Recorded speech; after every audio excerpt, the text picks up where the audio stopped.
السلام علیکم ویورز، حسین وائس پر آج ایک بار پھر خوش آمدید۔ آج کی کہانی بہت انٹرسٹنگ ہے۔ یہ آج کل کی حالات پر ڈیپینڈ کرتی ہے۔ ایک دانا آدمی کی گاڑی گاؤں کے قریب خراب ہو گئی۔ اس نے سوچا کہ گاؤں میں کسی سے مدد لیتا ہوں۔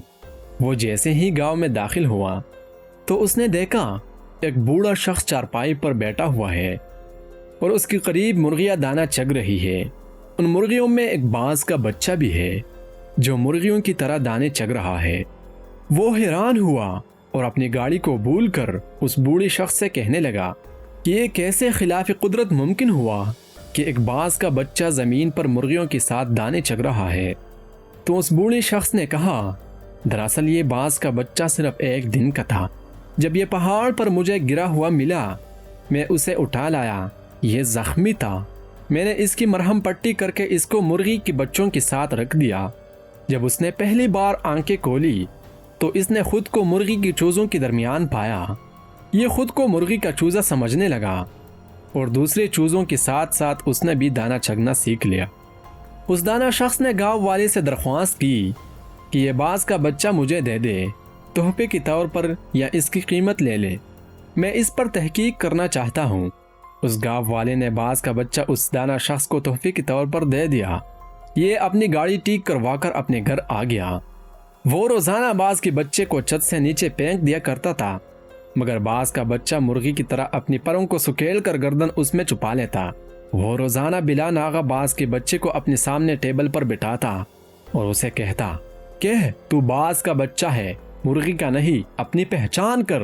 اس طرح اس نے کئی دن تک پشتو، اردو، پنجابی، سندھی، سرائکی ہر زبان میں اس باز کے بچے کو کہا کہ تو باز کا بچہ ہے، مرغی کا نہیں، اپنی پہچان کر، اپنے آپ کو پہچاننے کی کوشش کرو۔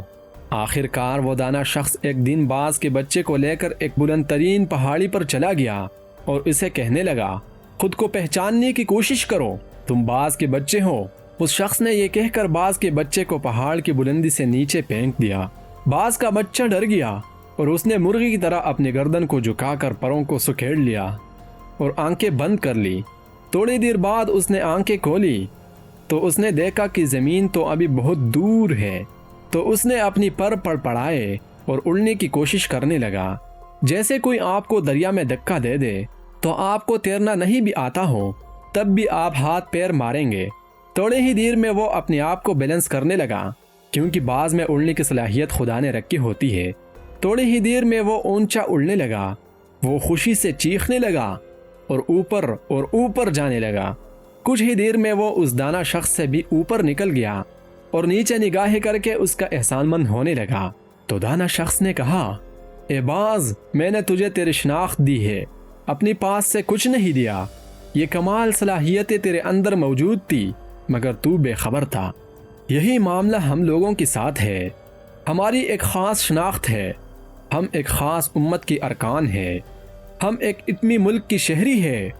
ہمارے اندر اللہ رب العزت نے بے پناہ صلاحیتیں رکھی ہے، مگر پرابلم یہ ہے کہ ہماری ارد گرد بے شمار مرغیاں ہیں، جن میں ہماری ٹی وی چینل اور اخبارات بھی شامل ہے، جو مسلسل ہم کو بتاتی ہے کہ ہم باز کے بچے نہیں، مرغی کے بچے ہیں، جو مسلسل بتاتی ہے کہ تم سپر پاور نہیں ہو، سپر پاور کوئی اور ہے، جو مسلسل بتاتی ہے کہ تم بہادر اور طاقتور نہیں ہو بلکہ بزدل اور کمزور ہو۔